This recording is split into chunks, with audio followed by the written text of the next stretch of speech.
প্রিয় ছাত্রছাত্রীরা, আশা করি তোমরা সবাই ভালো আছো। দেখো, এমনটা নয় যে আমরা সবসময় ভালো থাকি বা সুস্থ থাকি। মাঝে মধ্যে বিভিন্ন কারণে আমরা অসুস্থ হয়ে পড়তে পারি, তাই না? কেন আমরা অসুস্থ হয়ে পড়ি, আজকে আমি এই বিষয়টি নিয়েই আলোচনা করব।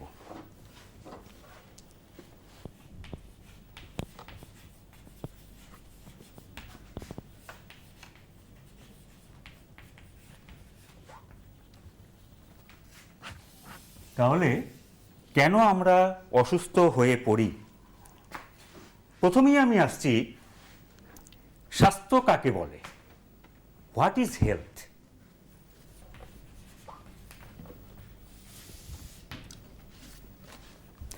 সম্পূর্ণ শারীরিকভাবে, মানসিকভাবে এবং সামাজিকভাবে সুস্থতা বা রোগবিহীন অবস্থা, তাকেই আমরা স্বাস্থ্য বলি। কেমন?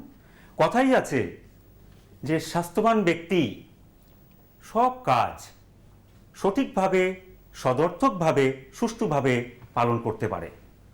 জীবনের প্রতিটা মুহূর্ত সে পরিপূর্ণভাবে উপভোগ করতে পারে। সে অধিক কর্মদক্ষ হয়, কার্যক্ষম হয় এবং দীর্ঘায়ু হয়। স্বাস্থ্যই সম্পদ, স্বাস্থ্যের চাইতে বড় সম্পদ আর কিছু নেই। এখন এই স্বাস্থ্য কোনো না কোনো কারণে তার মধ্যে বিঘ্নতা দেখা দিতে পারে, মানে স্বাস্থ্যের হানি ঘটতে পারে।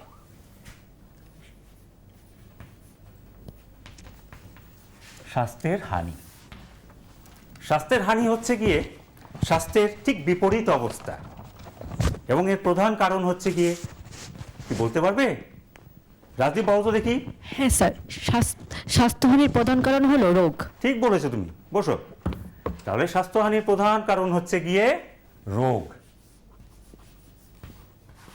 রোগ এই শব্দটি এসেছে ইংরেজি শব্দ ডিজিজ থেকে। ডিজ ইজ, ইজ মানে হচ্ছে গিয়ে স্বস্তি, ডিজিজ স্বস্তির অভাব মানে হচ্ছে গিয়ে আরামের অভাব। আমরা যখন অস্বস্তি বোধ করি, তার মানে আমাদের মধ্যে কিছু রোগ হয়েছে বলে বা কোনো রোগের কারণ দেখা দিয়েছে বলে আমরা মনে করতে পারি। এবার আমি আসছি রোগ, তার সংজ্ঞা। রোগকে আমরা কিভাবে সংজ্ঞায়িত করব?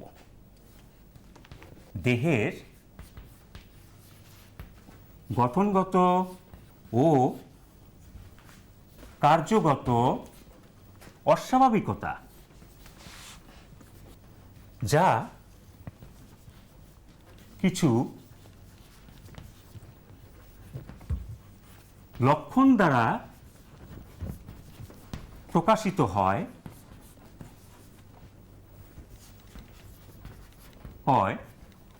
তাকেই আমরা রোগ বলবো।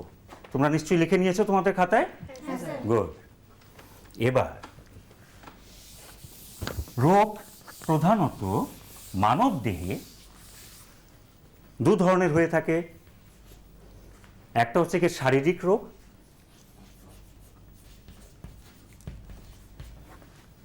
আর একটা হচ্ছে গিয়ে মানসিক রোগ। স্যার, সেই মানসিক রোগটা কি? ঠিক আছে, বসো, আমি বলছি। মানসিক রোগ হচ্ছে গিয়ে মানসিক ভারসাম্যহীন অবস্থা। ব্যক্তি যখন তার নিজের দেহের সঙ্গে এবং পারিপার্শ্বিক পরিবেশের সঙ্গে খাপ খাওয়াতে বা মানিয়ে নিতে পারে না, তখন মানসিক রোগ দেখা দেয়। উদাহরণস্বরূপ বিষণ্ণতা বা ডিপ্রেশন অথবা উন্মত্ততা। আমাদের দেহ নানা ধরনের কলা দ্বারা সৃষ্ট। এই কলাগুলি বিভিন্ন তন্ত্র, অঙ্গতন্ত্র গঠন করেছে, এবং এই অঙ্গতন্ত্রগুলি আমাদের দেহের নির্দিষ্ট নির্দিষ্ট কিছু কাজ করে থাকে। যদি কোনো কারণে এই অঙ্গতন্ত্রের কাজের ব্যাঘাত ঘটে বা বিঘ্ন ঘটে, তখন কিছু লক্ষণ বা উপসর্গ দেখা দেয়। এই লক্ষণ বা উপসর্গগুলি নির্দিষ্ট নির্দিষ্ট রোগকে চিহ্নিত করে দেয়। এখন বলতে পারো যে আমরা এই লক্ষণ দেখে নিশ্চয়ই তাহলে রোগ চিনে নিতে পারি? না, এমনটা হয় না। আমরা এই লক্ষণগুলি দেখে নির্দিষ্ট কোন রোগের জন্য এই লক্ষণগুলি তা আমরা বলতে পারবো না। একমাত্র ডাক্তারবাবুরাই পরীক্ষা নিরীক্ষার মাধ্যমে সেই রোগকে চিহ্নিত করতে পারেন।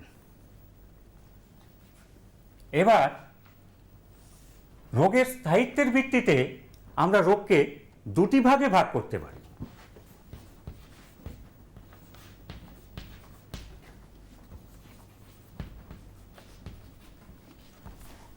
তাহলে স্থায়িত্বের ভিত্তিতে রোগকে আমরা দুটি ভাগে ভাগ করতে পারি। তোমরা সঙ্গে সঙ্গে লিখে নাও। স্যার কি কি? বলছি আমি।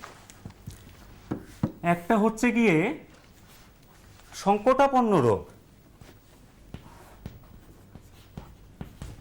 অপরটি হচ্ছে গিয়ে দীর্ঘমেয়াদী রোগ। তোমরা সবাই লিখে নিয়েছো? এবার সংকটাপন্ন রোগ বলতে আমরা কি বুঝি? সংকটাপন্ন রোগ, যাকে ইংরেজিতে অ্যাকিউট ডিজিজও বলা হয়, এই রোগগুলি স্বল্পমেয়াদী হয়, বেশি দিন স্থায়ী হয় না, কয়েকদিন থেকে সপ্তাহখানেক পর্যন্ত স্থায়ী হয়। যেমন সাধারণ ঠান্ডা লাগা, পেটের রোগ, ডায়রিয়া, আমাশয় ইত্যাদি। এবার হচ্ছে গিয়ে ক্রনিক ডিজিজ, যেটা হচ্ছে দীর্ঘমেয়াদী রোগ। ক্রনিক ডিজিজ, এই রোগগুলি দীর্ঘমেয়াদী, এরা মাসখানেক, বছর, এমনকি সারা জীবনব্যাপীও স্থায়ী হতে পারে। যেমন ডায়াবেটিস বা মধুমেহ,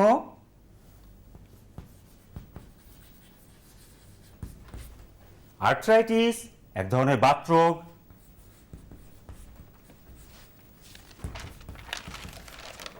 ইত্যাদি।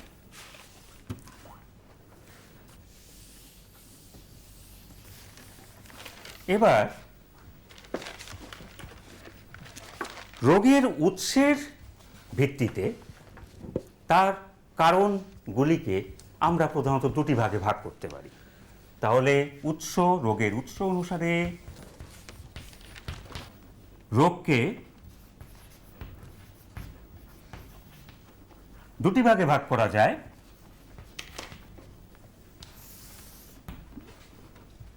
প্রথমটি হচ্ছে গিয়ে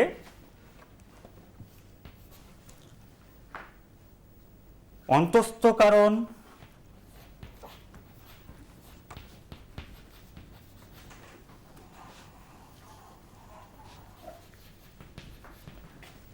অপরটি হচ্ছে গিয়ে বহিস্থ কারণ। স্যার অন্তস্থ কারণগুলি কি কি? বলছি, বসো। অন্তস্থ কারণ, যদি রোগের কারণগুলি ব্যক্তির দেহের ভেতরেই থাকে, আভ্যন্তরীণ, তাহলে সেগুলোকে অন্তস্থ কারণ বলা যায়। যেমন কয়েকটির উদাহরণ আমি দিচ্ছি। পুষ্টির অভাব, খাদ্যের প্রয়োজনীয় উপাদানগুলি যদি সঠিক পরিমাণে না থাকে, যেমন আমিষ, শর্করা, স্নেহজাতীয় পদার্থ, খাদ্যপ্রাণ বা ভিটামিন, খনিজ পদার্থ বা মিনারেলস, জল, এগুলো যদি সঠিক পরিমাণে শরীরে না নেওয়া হয়, তখন অপুষ্টিজনিত রোগ দেখা দিতে পারে। এছাড়া হৃৎপিণ্ড, ফুসফুস, বৃক্ক, এরপর হচ্ছে গিয়ে যকৃৎ, এই যে অঙ্গগুলি আছে আমাদের, এগুলোর যদি গঠনগত কোনো ত্রুটি থাকে, তখন নানা রকম রোগ দেখা দিতে পারে। যেমন হার্ট অ্যাটাক হতে পারে, ফুসফুসের কার্যকারিতা যদি কমে যায়, শ্বাস প্রশ্বাসের রোগ দেখা দিতে পারে ইত্যাদি। এরপরে আছে হরমোনের, আমাদের দেহে রাসায়নিক পদার্থ হরমোন, যা দেহের বৃদ্ধিতে এবং দেহের গঠনগত দিক দিয়ে বিশেষ ভূমিকা পালন করে। এবং এই হরমোনের ভারসাম্য যদি বিঘ্নিত হয় কোনো কারণে, তাহলেও নানা রোগ দেখা দিতে পারে, যেমন অতিকায়ত্ব, বামনত্ব ইত্যাদি। এছাড়া আমাদের দেহের নিজস্ব অনাক্রম্যতন্ত্র, তার অক্ষমতা, কাজ করার অক্ষমতা যদি ঠিকমতো তা কাজ না করে তখন দেহে প্রবিষ্ট রোগ জীবাণুকে সে ধ্বংস করতে পারবে না, প্রতিরোধ করতে পারবে না। এগুলো হচ্ছে গিয়ে মোটামুটি কয়েকটি কারণ। এবার বহিস্থ কারণে দিকে আমরা আসছি। বহিস্থ কারণগুলি কি কি?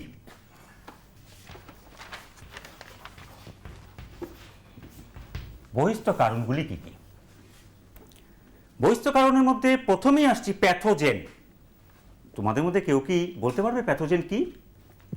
হ্যাঁ বলো স্যার, রাজদীপ। রোগ সৃষ্টিকারী আণবিক্ষরিক জীবদের বলা হয় প্যাথোজেন। খুব সুন্দর বলেছ। প্রথম 1 নাম্বার হচ্ছে গিয়ে প্যাথোজেন। রোগ সৃষ্টিকারী আণুবীক্ষণিক জীবদেরকে, অণুজীবদেরকে বলা হয় প্যাথোজেন। এদের মধ্যে আছে ভাইরাস, ব্যাকটেরিয়া, ছত্রাক, আদ্য প্রাণী, কৃমি ইত্যাদি। এরা কেমন? এরপরে বহিস্থ কারণের মধ্যে দ্বিতীয় কারণটা হতে পারে পরিবেশ দূষক। যেমন শিল্প, কলকারখানার থেকে নির্গত দূষিত রাসায়নিক পদার্থ, তার দ্বারা নানা ধরনের রোগ সৃষ্টি হয়। এছাড়া ভারী ধাতু যেমন পারদ, সীসা, আর্সেনিক, ক্যাডমিয়াম ইত্যাদি ধাতুর কারণেও নানা ধরনের রোগ সৃষ্টি হয়। এরপরে আছে পুষ্টির অভাব। বাহ্যিকভাবেও পুষ্টি দ্রব্য যদি আমরা গ্রহণ করার ক্ষেত্রে সঠিক পরিমাণ বজায় না রাখতে পারি, মানে সুষম আহার যদি আমরা গ্রহণ না করি, তাহলেও আমাদের নানা ধরনের রোগ দেখা দিতে পারে। যেমন রিকেট, ম্যারাসমাস, কোয়াশিয়াকার এগুলি হতে পারে। এরপরে আরেকটা কারণ আছে খুব গুরুত্বপূর্ণ, সেটা হচ্ছে গিয়ে মদ, তামাক, মাদকদ্রব্য ইত্যাদির সেবনের ফলে ক্রনিক ডিজিজ বা দীর্ঘমেয়াদী রোগ দেখা দিতে পারে, যা সারা জীবনব্যাপী ব্যক্তির ক্ষেত্রে স্থায়ী হয়ে থাকে। এইগুলো আমাদের বহিস্থ কারণগুলি। এবার আমি আসছি রোগের প্রকারভেদ, টাইপ। রোগের প্রকারভেদ। রোগের প্রকারভেদ, রোগকে 2 প্রকারে ভাগ করা যায়। একটি হচ্ছে গিয়ে জন্মগত রোগ। তাহলে প্রথমটি আমি লিখছি জন্মগত। দ্বিতীয়টি হচ্ছে গিয়ে, কে বলতে পারবে? বলো তো দেখি তুমি। স্যার অর্জিত। খুব সুন্দর বলেছ। দ্বিতীয়টি হচ্ছে গিয়ে অর্জিত রোগ। প্রথমটি জন্মগত রোগ। এটা মূলত জিন ঘটিত রোগ, যা কিনা পিতামাতা থেকে সন্তানে সঞ্চারিত হয় বংশ পরম্পরায়। এগুলি সহজে সারে না। যেমন মায়োপিয়া, দৃষ্টিশক্তির ক্ষেত্রে অন্তরায়, দূরদৃষ্টির ক্ষেত্রে, দূরের দৃষ্টির ক্ষেত্রে অন্তরায় হয়। হিমোফিলিয়া, বর্ণান্ধতা ইত্যাদি। জন্মগত রোগগুলিকে যেহেতু আমরা সহজে সারিয়ে তুলতে পারি না, কিন্তু অন্য প্রকার রোগ, অর্জিত রোগ, ব্যক্তি জন্মের পরে অর্জন করে বা সৃষ্টি হয়। একে আবার আমরা 2 ভাগে ভাগ করে দিতে পারি। প্রথমটি হচ্ছে গিয়ে সংক্রামক রোগ।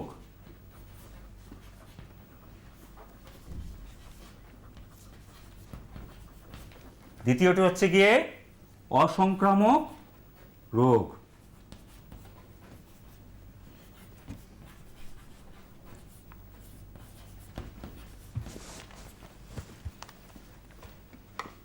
লিখেছো তোমরা? কেউ কি বলতে পারো সংক্রামক রোগ কাকে বলে? স্যার, যে সব রোগ এক ব্যক্তি থেকে অন্য ব্যক্তিতে সহজে সংক্রামিত হয় তাকে সংক্রামক রোগ বলে। খুব ভালো, খুব সুন্দর।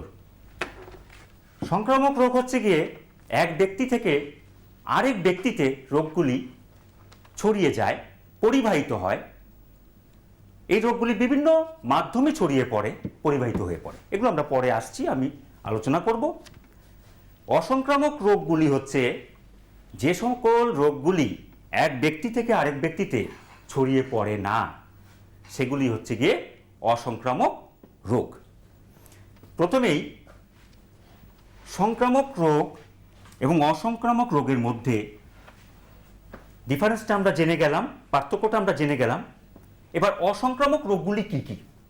অসংক্রামক রোগগুলি অভাবজনিত কারণে বলতে পুষ্টির অভাব, খাদ্যের প্রয়োজনীয় উপাদানগুলি সঠিক মাত্রায় না থাকলে, মানে প্রয়োজনীয় সুষম খাদ্যের অভাবের ফলেই হয়ে থাকে। তারপরে আছে ক্ষয়জনিত, বার্ধক্যজনিত কারণে কিছু রোগ দেখা দেয়। অস্টিওপোরোসিস একটা উদাহরণ, হাড়গুলি ক্ষয় হয়ে যায়, ফুটো ফুটো হয়ে যায়। তারপরে আছে অ্যালার্জি, শরীরে বাইরে থেকে বিভিন্ন রাসায়নিক পদার্থ বা খাদ্য পদার্থ যেগুলি আমাদের শরীরে প্রবেশ করলে পরে প্রতিক্রিয়া বা রিয়াকশন দেখা দেয় কিছু লক্ষণের মাধ্যমে, চিহ্নের মাধ্যমে, ওগুলোকে আমরা অ্যালার্জি বলে থাকি। অ্যালার্জি। ক্যান্সার, দেহের কোষ ও কলার অস্বাভাবিক বৃদ্ধি, অনিয়ন্ত্রিত বৃদ্ধি, তার একটা রূপ হচ্ছে গিয়ে ক্যান্সার, খুব ভয়ঙ্কর রোগ।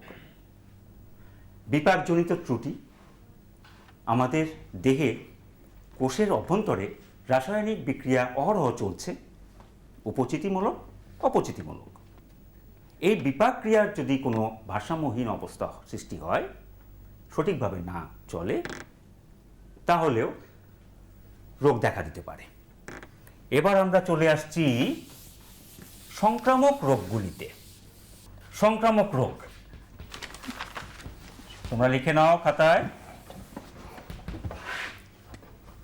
সংক্রামক রোগগুলি বিভিন্ন ধরনের হয়, যেমন কয়েকটার আমি উদাহরণ দিচ্ছি। 1 নাম্বার, ভাইরাস ঘটিত জন্ডিস।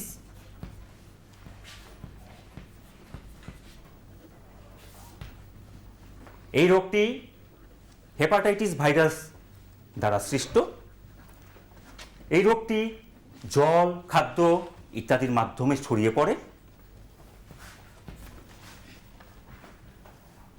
দ্বিতীয়ত, ব্যাকটেরিয়া ঘটিত রোগের মধ্যে যেমন হচ্ছে গিয়ে কলেরা। কলেরা পেটের রোগ, জলবাহিত, খাদ্যবাহিত, এবং মাছি যখন কোনো আক্রান্ত ব্যক্তির মলে বসে এবং সেই মাছি গিয়ে যখন সুস্থ ব্যক্তির খাবার দাবারে গিয়ে বসে, তার দ্বারা এটি প্রবাহিত হয়, কলেরা। 3 নাম্বার হচ্ছে গিয়ে ছত্রাক ঘটিত দাঁত। 4 নাম্বার হচ্ছে গিয়ে আদ্যপ্রাণী ঘটিত আমাশয়। 5 নাম্বার কৃমি ঘটিত ফাইলেরিয়া।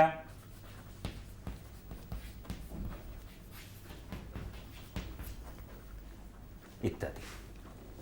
তাহলে তোমরা নিশ্চয়ই জানতে পারলে সংক্রামক রোগগুলি কি কি। কয়েকটা উদাহরণ আমি দিলাম, কিভাবে তারা ছড়ায় তাও আমি বললাম।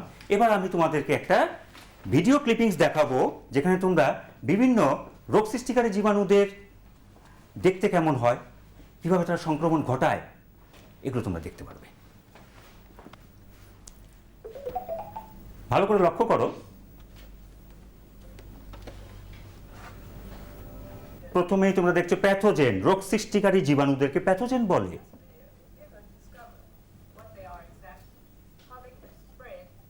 কিভাবে তারা ছড়িয়ে পড়ে।